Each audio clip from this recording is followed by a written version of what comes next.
बिस्मिल्लाहिर्रहमानिर्रहीम। मैं हूं शाहिद जमील नॉर्वे के कैपिटल ओस्लो से। दोस्तों आज के इस वीलॉग में मैं आपको खुशामदीद कहता हूं। दोस्तों आज हम बात करेंगे जी नॉर्वे का जो शुमारियात का ऑफिस है उसने आज महंगाई के ऊपर नए स्टैटिस्टिक्स जारी किए हैं, उस पर हम बातचीत करेंगे।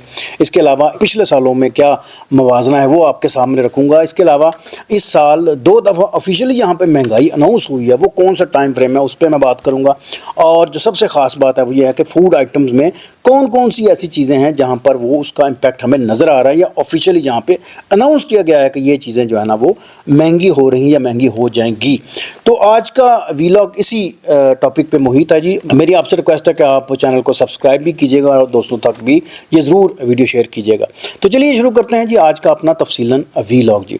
अच्छा जी, सबसे पहले मैं आपको बताता चलूँ कि जी नॉर्वे का जो शुमारियात का ऑफिस है उसने रिसेंटली महंगाई के जो नए स्टैटिस्टिक्स हैं वो आपके सामने रखे हैं जी। आज उन्होंने पब्लिक किए, अनाउंस किए, जिसमें उन्होंने बताया कि जी फूड आइटम्स, यहाँ पे सिर्फ फूड आइटम्स की हम बात कर रहे हैं जी। मैं आपको ज़रा दोबारा मैं कॉशन दे दूं कि फूड आइटम्स पे 3.2% यहाँ पे इजाफा ऑफिशियली अब रिकॉर्ड किया गया है।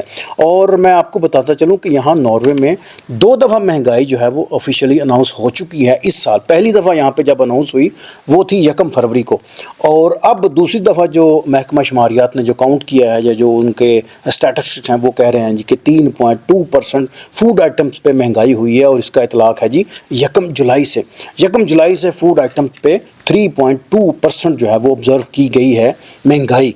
अच्छा, यहाँ पर मैं थोड़ा सा आपको बताता चलूँ कि ये जो ममालिक हैं जहाँ पे हम रहते हैं नॉर्वे में, यहाँ पे महंगाई डेफिनेटली बहुत महंगाई है, लेकिन इसका एक चेक एंड बैलेंस है।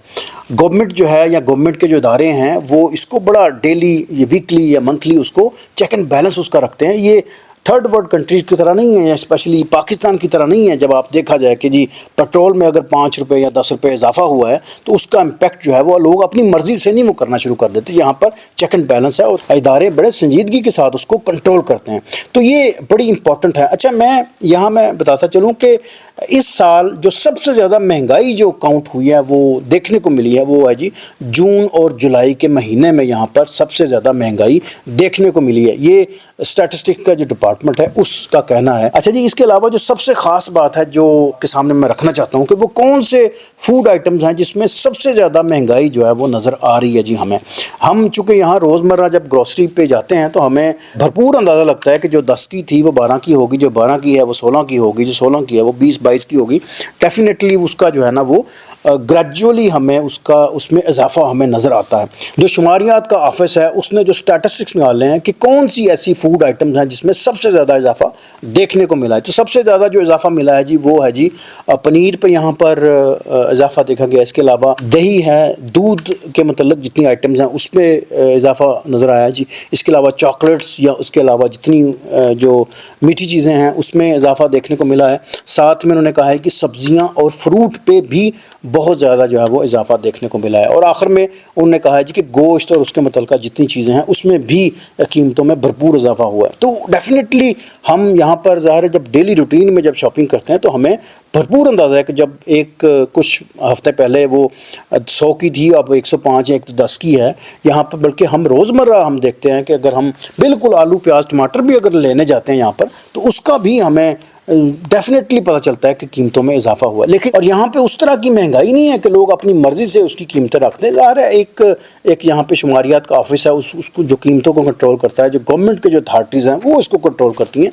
महंगाई की मैं बात करूँ तो यहाँ पर जो कीमतों में इजाफा होता है वो इजाफे के साथ साथ उसको कंट्रोल भी करते हैं, उसका चेक एंड बैलेंस रखा जाता है। जितनी जो अथॉरिटीज़ हैं, जितने जो आपके ऑफिस हैं वो उस पर चेक एंड बैलेंस रखते हैं ताकि कोई अननेसेसरी जो है वो यहाँ पर महंगाई ना हो सके। इसलिए तो ये स्टैटिस्टिक्स निकलते हैं, इसलिए उसको वो मेजर किए जा सकते हैं। अगर वो अनकंट्रोलेबल हों या उसको मेजर ना कर सकें वो तो ये तो शुमारियात तो कभी भी नहीं तैयार कर सकते। अच्छा, इसके अलावा मैं बताता चलूँ कि मजमूई तौर पर 2023 में 10% कीमतों में इजाफा हो, तो ये सबसे बड़ी कीमतों में इजाफा देखा गया था लास्ट 40 साल की। अगर इनकी स्टैटिस्टिक्स या इनके बिजनेस एनालिसिस किया जाए सारा, तो उसमें पूरे 40 साल में 10% कभी भी नहीं बढ़ा था, जो पिछले साल इजाफा देखने को मिला जी।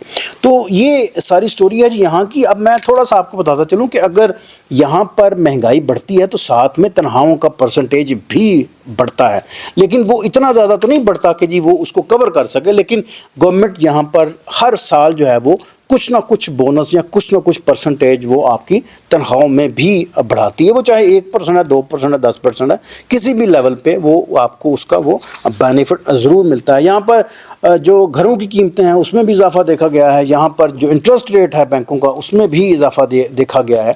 इसके अलावा ट्रांसपोर्ट है, यहाँ पर जो और दीगर जो अवामल हैं सबको अगर कैलकुलेट किया जाए तो ओवरऑल महंगाई जो है ना वो ज़्यादा हुई है। यहाँ पर मैं आपको ज़ाती तौर पर बताऊं कि इनका तो कहना है जी कि 3.8% है, लेकिन वो महसूस ज़्यादा होती है जी, वो 3.8 से ज़्यादा महसूस होती है। एनीवे अच्छा जी, आखिर में मैं आपको बताता चलूं कि स्टैटिस्टिक्स कहते हैं जी कि फूड आइटम्स में 3.8% इजाफा हुआ, लेकिन ऐसी बात बज़ाहिरन हमें नज़र नहीं आती, ये तो उनका एक जनरल एक कैलकुलेशन है। लेकिन अगर आप रोज़मर्रा पे ज़ाहिर हम रोज़ यहाँ पे चीज़ें जब ख़रीदते हैं तो हमें नज़र आता है कि वो 3.8% नहीं, वो कदरें ज़्यादा नज़र आती हैं। लेकिन उन्होंने चूँकि एवरेज निकाली होती है 10, 15, 20, 100 आइटम्स को कैलकुलेट करके उन्होंने इसका एक एवरेज निकाली होती है, तो शायद वो इस तरह 3.8 ही बनते हैं। लेकिन अगर आप एक या दो आइटम्स को निकालें तो वो काफ़ी हाइट पे नज़र आती हैं आपको। अच्छा जी, that's story from my side जी। आप जिन मुल्कों में रहते हैं वहाँ कितने % इजाफा है, वहाँ कौन कौन सी चीज़ें महंगी है, मुझे ज़रूर बताइएगा ताकि हम कंपैरिजन कर सकें